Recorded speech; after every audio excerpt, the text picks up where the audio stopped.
It's Showtime! Papalit na nga ba sa tahanang pinakamasaya? Ipapalit kaya ang It's Showtime sa tahanang pinakamasaya?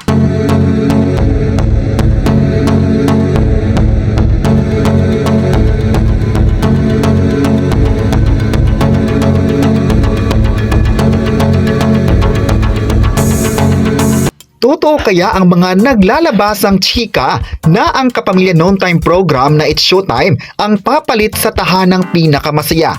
Marami na kasi ang naglalabasang balita na di umano inaayos na lang daw ng ABS-CBN at GMA Network ang ilan pang mga detalye at mga kailangan bago ibandera ang magandang balita.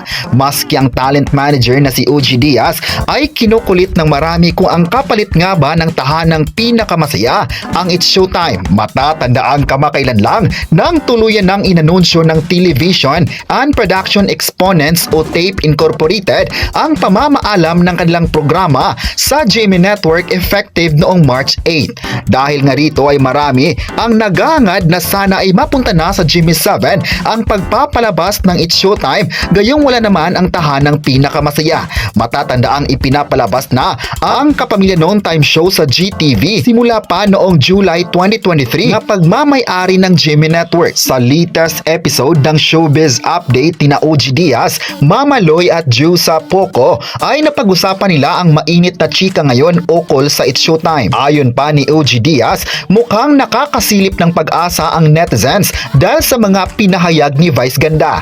Ang tintukoy nila ay ang sinabi ng Ann Kabugabustar na better days are coming. Dagdag pa ni OG Diaz, kaya nga yung mga netizens, yun ang pinapalagay nila na baka ang tinutukoy daw ni Vice Ganda ay ang It's Showtime na nga ba ang uukupan ng tahanang pinakamasaya slot. Kung totoo man daw ang balita, ay pakiramdam ng talent manager magkakaroon ng co-production sa pagitan ng Kapamilya at Kapuso. Samantala, sa ngayon ay wala pa namang pahayag ang parehong kampo hinggil sa trending topic ngayon. Umaasa talaga ang mga netizens na sana ipapalit na ang It's Showtime sa tahanang pinakamasaya ng GMA Network. Hindi raw imposible sa ngayon dahil nagkaroon na ng collaboration ng ABS-CBN at GMA Network nilang huling partnership sa mga teleserye at noon time program. Tatandaang napapanood ang mga Kapuso stars sa Kapamilya Noon Time program na It's Showtime, gayon din ang mga Kapamilya stars na napapanood sa ilang mga Kapuso programs sa ngayon. Kaya thankful talaga ang mga netizens sa malaking pasabog na gagawin ng ABS-CBN at GMA Network. Umaasa na lang ang lahat na sana'y tuloy-tuloy pa ang negosasyon at collaboration ng dalawang media giants sa bansa.